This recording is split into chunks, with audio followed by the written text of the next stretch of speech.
Ladies and gentlemen, welcome again to Kenya Lens Media, where we talk politics and also analyze it.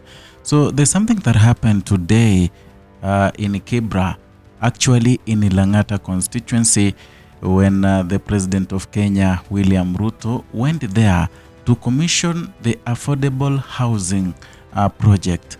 And here there were many people, you know, the fracas, the drama. There are some who wanted to see and perhaps greet William Ruto, and they have the security officers trying to contain the crowd. And that crowd, it comprised many people with the, let me say, the ODM capes. They were wearing those branded t-shirts, branded caps of ODM, because, you know, in Kibera, Langata, it is Baba's bedroom. But something happened that has caught many people's attention. While William Ruto was walking, you know, greeting people and stuff, the security trying to contain the people, someone threw a water bottle at him. Yeah. And as he threw the water bottle, the ground is like it became a little bit chaotic. And unfortunately, or rather fortunately, the communication team of President William Ruto, they cut off the stream. They realized maybe it will be interpreted, and maybe there are some things, you know, the public doesn't need to know. But that is what happened there. The bottle was thrown at William Ruto. It's like they realized the ground is kind of chaotic in as much as it was received there so well. Watch this video.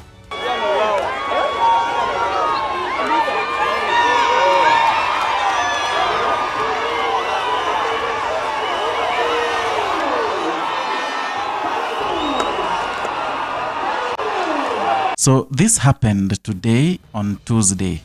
Remember, on Sunday, the Linda Mwananchi, the ODM faction of Linda Mwananchi, had held a bigger rally, the mother of all rallies, the massive rally in Kisumu. And I think this rally must have sent some people into panic mode, including William Ruto.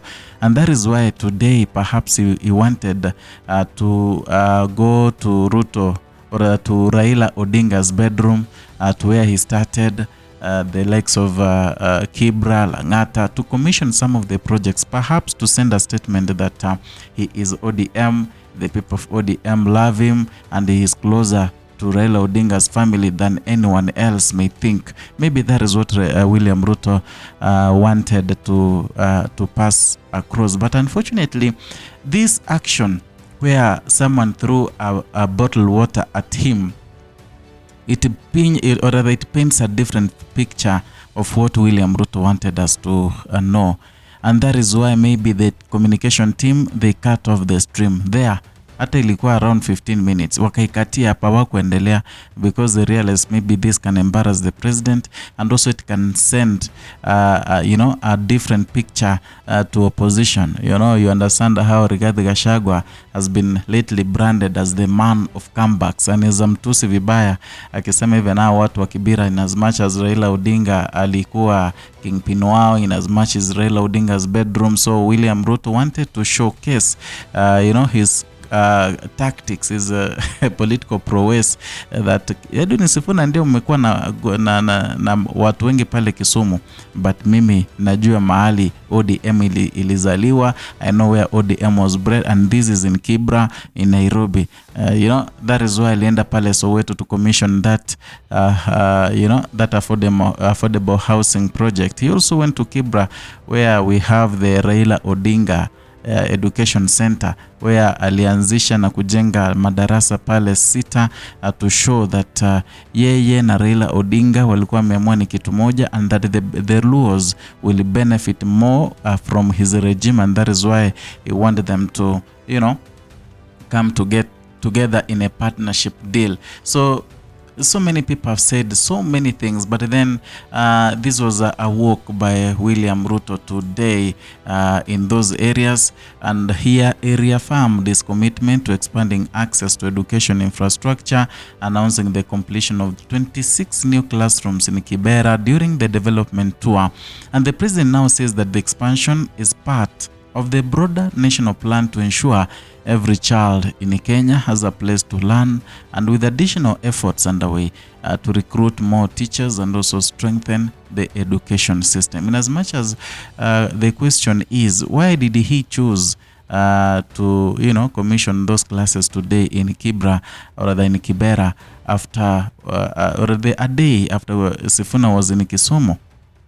Yeah, I think it was a sign where they wanted to counter the influence and the popularity and the debates that have been ongoing. Edwin Sifuna and Babu Wino, and let me say the Linda Mwananchi, whatever they did in Kisumu has been the talk of the day for the third day today. Many people are talking that in media, in TV stations. That's what they are discussing.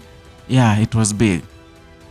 So William Ruto, standing before the residents today, local traders and students, he highlighted the progress made since his earlier pledge to improve school infrastructure in that area. So he pointed out the construction of 26 new classrooms over the past 2 years as a clear indication of what of that promise being fulfilled to the people of Kibera. So the classrooms built through the Constituency Development Fund are part of the wider effort to reduce congestion in schools and also improve learning conditions for children. And in many parts of Kibera, overcrowded classrooms have long been a challenge, with some students forced to share limited space and resources. So the addition of these new facilities is expected to ease the pressure and also create a more conducive environment for teaching and learning. So here, Ruto also emphasized that education remains a top priority for his administration, where he noted that access to quality learning spaces is not just a policy goal but a necessity for national development. So according to him, every child, regardless of their background or location, deserves the opportunity to receive an education, and that opportunity, he said, begins with the proper infrastructure. And beyond infrastructure, the president also addressed the need for more teachers. So I think here he was showing also that he has done a lot for the Luo Nyanza. In Kibera, mostly it's Luo community that is there, mostly watu wengi pale. In as much as Nairobi is a cosmopolitan city, there are many tribes, but hapo Wajaluo ndi wengi zaidi. So it is a way ya kuonyesha kwamba he is commanding greater influence, and also he has the people of the Luo nation at heart. I think the photos and the videos from Kisumu where Luos were chanting one term must have traumatized William Ruto. So without enough teachers, anasema kwamba even anajua where the problem is. I don't know what you think, but those are my opinions. Equally, you have your own opinions, especially why William Ruto picked to go to Kibera after Sifuna had shown massive influence in Kisumu. Give your comments down there. We will have a debate. Perhaps it can form a basis of whatever we're going to talk about in the next video. So if you're new here, consider subscribing, liking and sharing our content. Equally, hit the notification bell so that you can be receiving notifications each and every time we bring you a new